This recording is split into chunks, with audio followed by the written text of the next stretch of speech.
I guess just what happened on that one play when you went down for a minute. Kind of got looked at. Just bad footing, bad weather. Just slipped and kind of tweaked something, but it's all good now. What did you guys when you guys look back on the film, what was kind of the biggest takeaway you had about what you were able to do week one and what, how you can build on that? I mean, they were who we thought they were. I mean, teams don't really change much from who they are. It's just all about who go out there and execute their game plan the best, and that's what we did. I know you guys didn't hit the big plays down the field like you had hoped to. A lot of that was obviously weather induced, but when you went back in the film room and you just looked at those plays and how they developed, do you get excited though, knowing that those plays are going to be there in much better conditions? Yeah, for sure. I mean, obviously, during the rain, it's much more harder to pass the ball. The ball is heavier, so it's harder for Deshaun. It's more slippery. You don't know whether or not you should wear gloves. I mean, it's a lot of things that go on in the rain, but you just have to endure and fight through and find a way to win. It's football at the end of the day. Amari, I think you're 598 catches. Just getting to 600, I mean, it seems like a milestone. Does that mean anything to you? It's just numbers at the end of the day. Not really. I mean, if it meant that much to me, then I would have known that it was 598. So, at the end of the day, it's just numbers. I just come do my job. Obviously, I want a lot of catches, but the 600 catch milestone doesn't mean much. What do you see when you look at Pittsburgh's defense? Obviously they're coming off a little disappointing opener, but just what do you see when you watch them on film? Same defense. They've been running for years. Obviously they have a lot of new players in the secondary, so that will be a challenge. But as far as the structure, it's pretty much the same. Coop, since you go against them every day, how drastically different does this Browns defense look than last year's? A lot different. Just the structure is different. The philosophy, they're playing a lot more man, and we have some good corners to do that. So I think it's good. It's good for our defense. It's a good challenge for them. So that's pretty much it. I know you're a 1 week at a time kind of guy, but starting 2-0 with 2 division wins and one of them in prime time, does that feel like you guys could really make a statement this week? Of course. I mean, that's one of the first goals of every team, to win a division. You win a division, you kind of put yourself in a good spot. So obviously that would be a great milestone for us. And also being that we haven't won a division in such a long time, of course. The defense said that the Bengals were a good first test for them. You go against that defense. Has that been a very good test for you guys on offense to prepare for guys like this? Yeah, it has been. They've been playing really well. Even when we, did the joint practices with Philly, they played really well. So it's been a great challenge for us. Like I said, those guys on the outside present a great challenge for us as wide receivers, because they're such good corners. So, yeah, I mean, they've been doing their job. You had a lot of battles with Peterson throughout the years, and have you seen his game change at all? Honestly, I haven't really had that many battles with him. Obviously, I've gone against him a couple times, but just never really been in his division. Never played against him that much, but he is a player that, he's from South Florida like I am, so, he was a very dynamic player.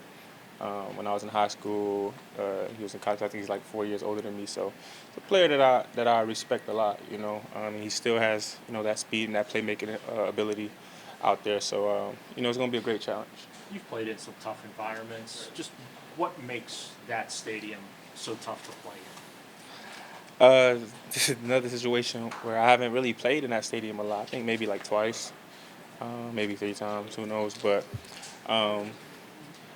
obviously with the history of the Steelers, they always come to play. Like Mike Tomlin, he's never been under 500 in his career, so they're always pretty much ready to play.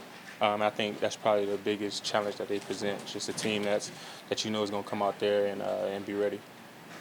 In conversations with the receiving core and Deshaun, do you guys have to sort of wipe away Sunday because of the rain as you look ahead to this week? No. It's nothing that you wipe away because, like I said, at the end of the day, it's football, and those are the conditions that can occur at any game. You might be playing in a Super Bowl in the rain. So, no, you don't wipe it away. It's a learning experience. You have to learn how to play, in those conditions.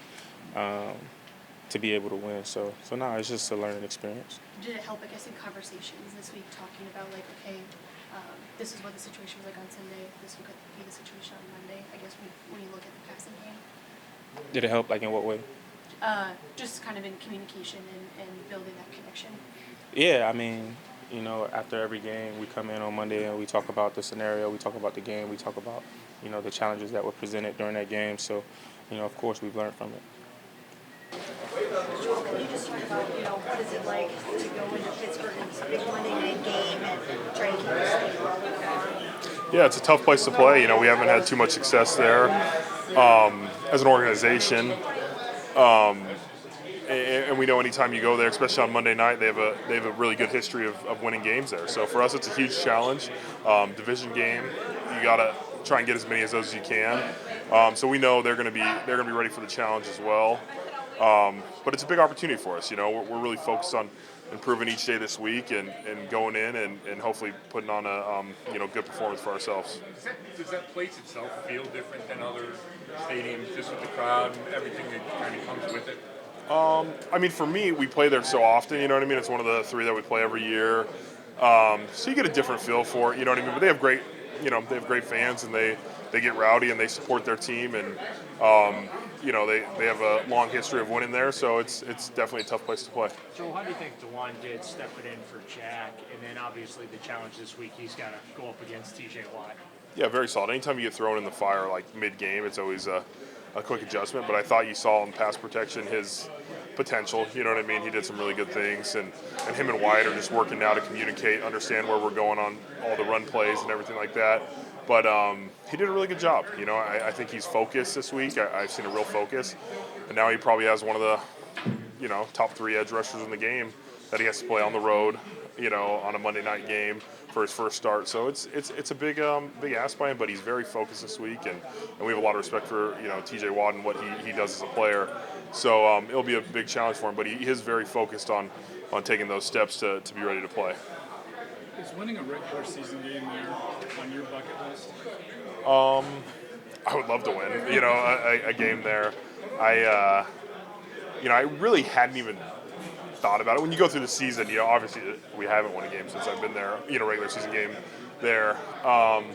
So it'd be good if we got that win. But as a team, we don't talk about that too much. You know what I mean? We're just focused on the Steelers and ourselves and trying to be the best versions of ourselves this week.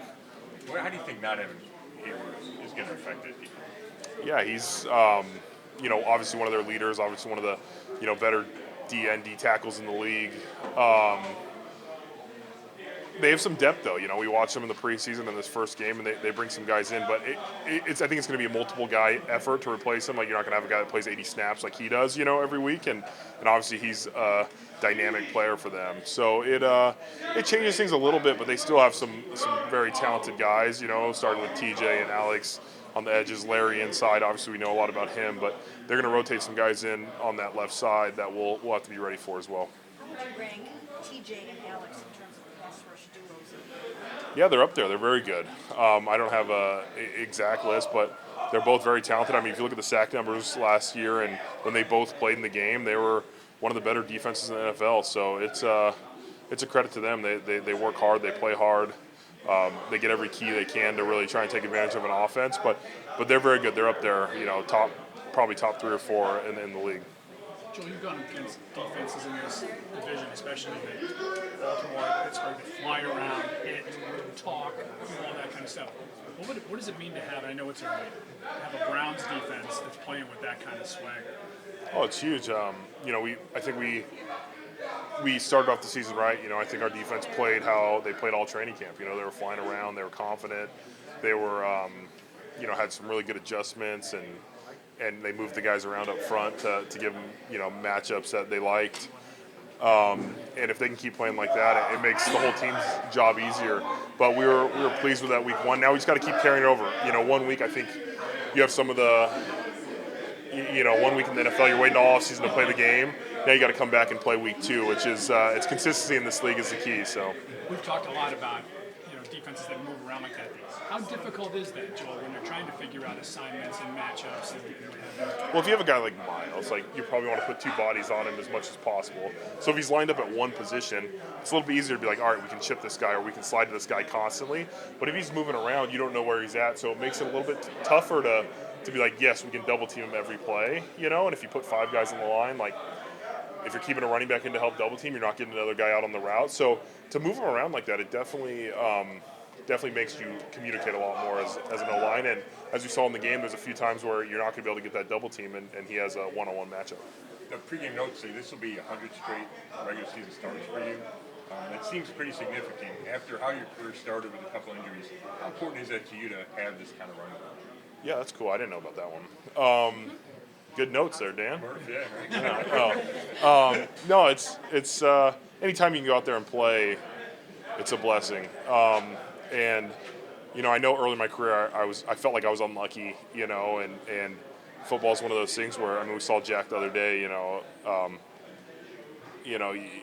half a second earlier, half a second later, and he's probably still playing. So it is a lot of luck, but to be out there with the guys anytime you get a chance to play is pretty special. So I'm taking every game one game at a time, but it'll definitely be something I can look at after the game and be like, that's pretty cool. Joel, now that you guys have a game in your hip pocket, how would you compare Deshaun's comfort level going to Pittsburgh this time versus, say, last year when you guys went to the end of the season? Yeah, definitely more comfortable with offense.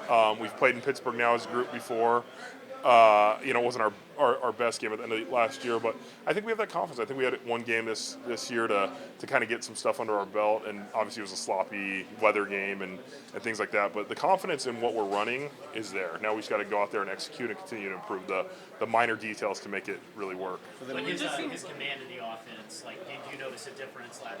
Yeah, we have a lot more checks in. We have a lot more, different pass run options that we can pull out. And last year we had a little bit more just kind of base stuff. For the new guys like Juan and Elijah Moore, what advice would you give them going into a game like Pittsburgh?